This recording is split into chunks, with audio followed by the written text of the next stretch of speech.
women this morning are going to be accusing actor Steven Segal of sexual assault. This is happening in Woodland Hills, California. The news conference should be starting any moment now. Thanks for being with us.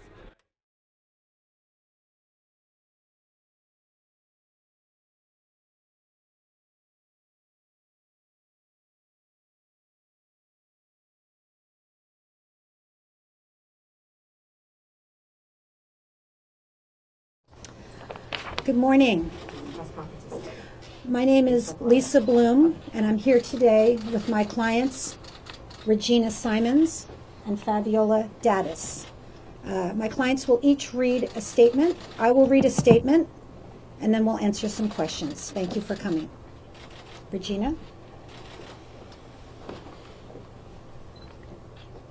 My name is Regina Simons. I first met Steven Segal when I was in my late teens.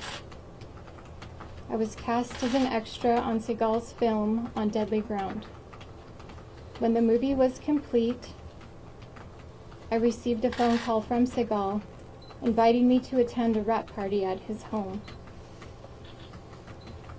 I arrived, pushed the call button at the gate, and was buzzed in by Segal. He was standing at the front door and greeted me. He invited me in, and immediately I asked him, "Where is everyone else?"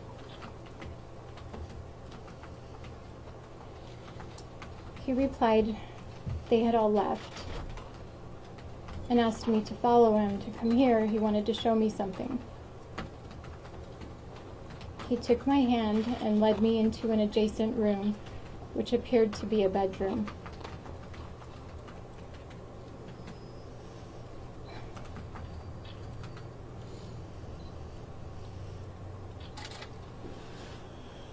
You can do it.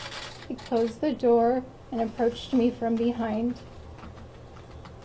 He started kissing my neck and taking off my clothes. I was in shock. I was completely caught off guard. Segal was more than twice my size and twice my age. I was not sexually active, nor had I ever been naked in front of a man before. I froze.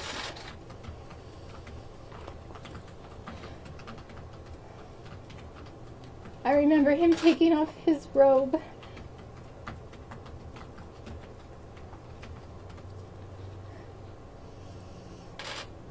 And the next thing I knew, he was inside of me. There was nothing consensual about this. I couldn't move, and I felt as if I was watching my body from above. I felt tears coming down my face, and I looked away from his gaze. My eyes focused on a picture frame, a picture in a frame. It was Kelly LeBrock. Segal finally finished. I grabbed my clothes and dressed as quickly as I could.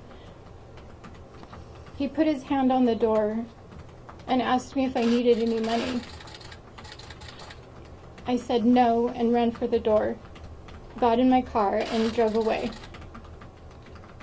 I cried the entire way home. The next day, Segal called my residence and asked to speak with me. He made several attempts to contact me, but I would never speak with him again. I was traumatized and depressed.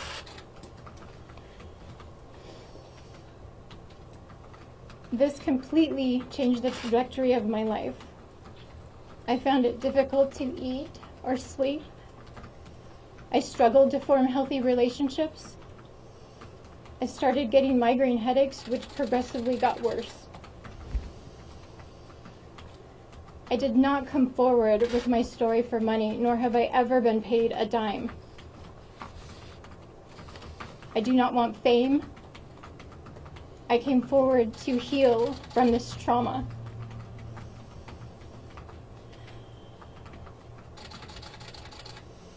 I came forward with the encouragement of my dear friends and family. I'm thankful for the Me Too movement, the silence breakers, Time's Up, and the many brave people who came before me and said they would be silent no more.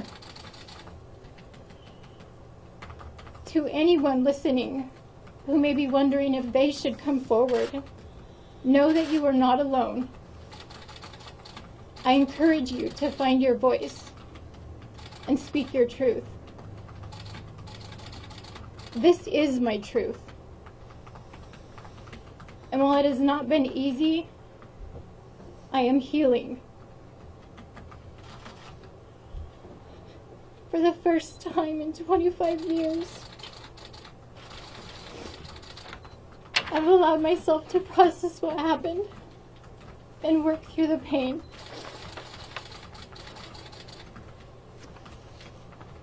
I pray that my abuser can also heal. I want him to be aware. I want him to acknowledge what happened and apologize. I am so thankful for the support of my loved ones, my family, my friends, my community, and Fabiola. I am deeply thankful for Lisa Bloom and her firm for standing with me and beside me. I'm thankful for those of you who've reached out to me to offer your support and your kind words. I'm grateful for all of you here today who've given me a chance to speak my truth. Thank you.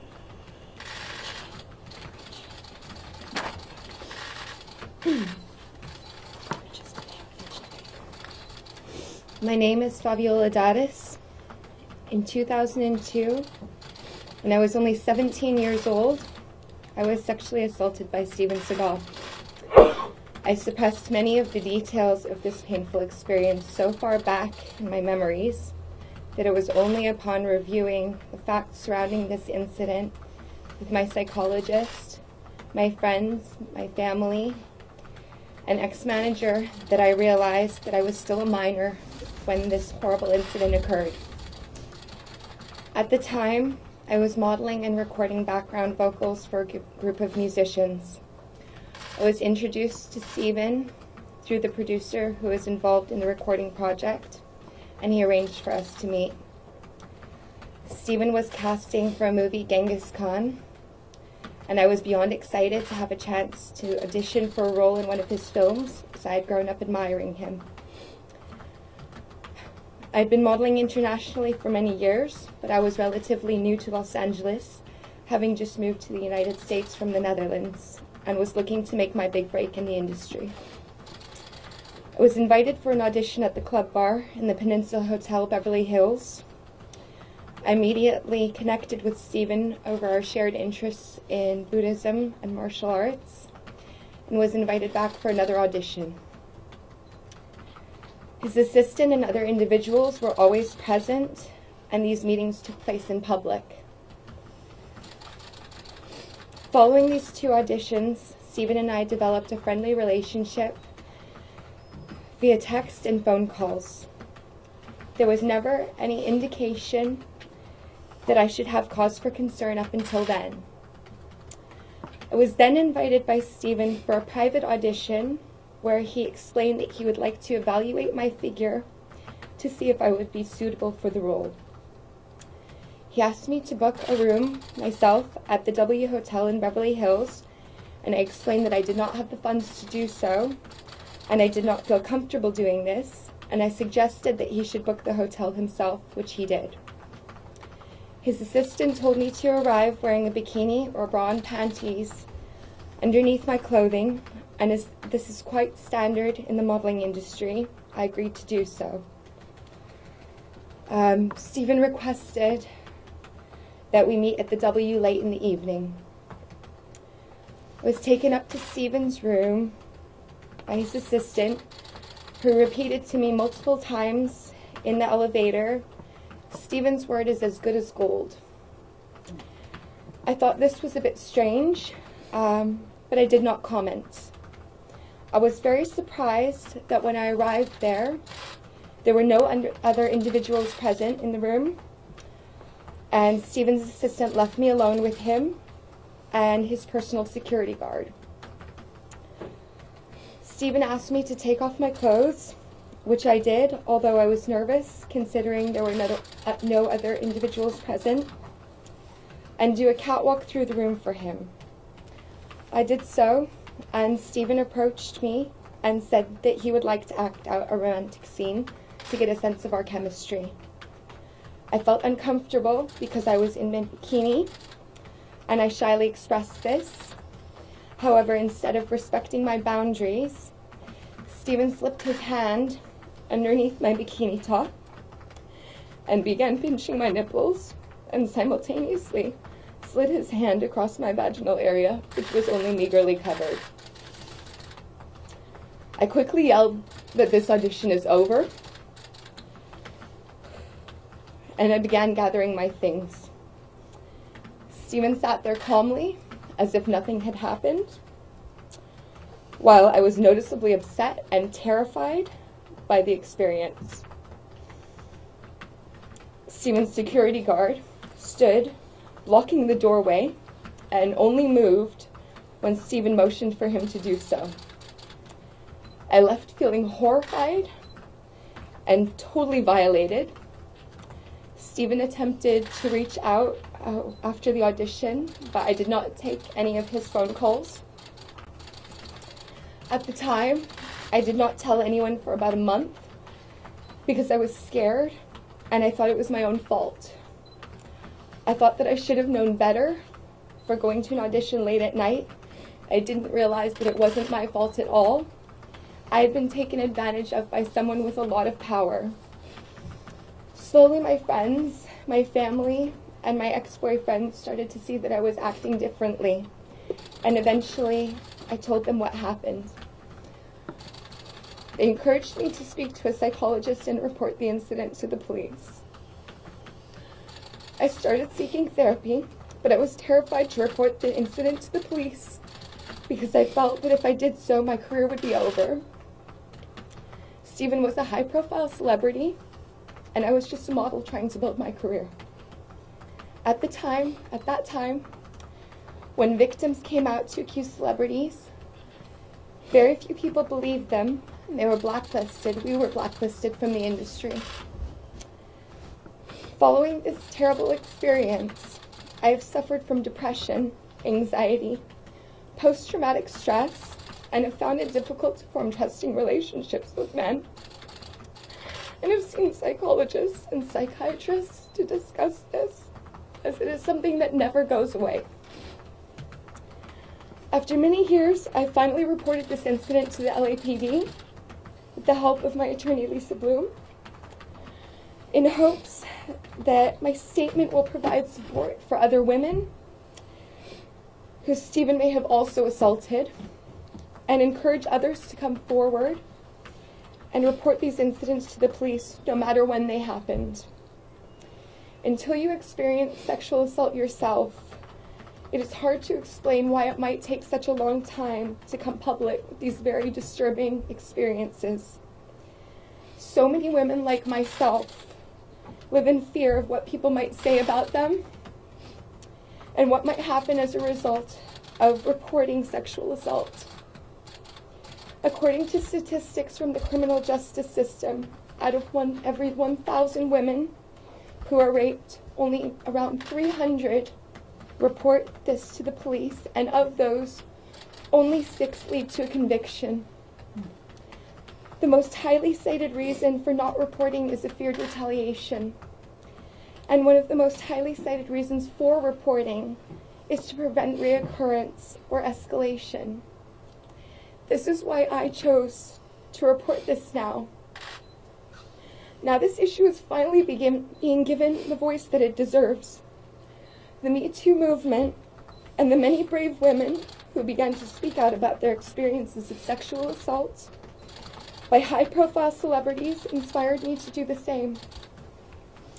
This movement has spread across the world. I'm no longer in the industry myself. I'm currently a doctoral candidate, completing my PhD in clinical neuroscience.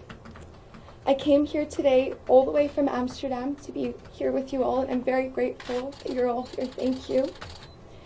Despite absurd accusations that Lisa has paid us to make this up, I am here completely of my own volition, and while Lisa has generously taken on my case for free, this is actually costing me time and money, because I feel it is so important to speak about what Steven did to me. I'm not driven by a desire to make money or have fame or receive anything in return for reporting this now. This is about accountability, and I hope that this may help other women to have the courage to come forward also. I want to thank my mom and my sister and all of my other friends and family, Regina and Lisa, and the many other individuals who've reached out to support me during this time. I want to thank you all for being here and allowing me the time to tell my story. Reliving this experience over and over again has brought up many difficult emotions, and I'm so very grateful to finally be able to break this silence.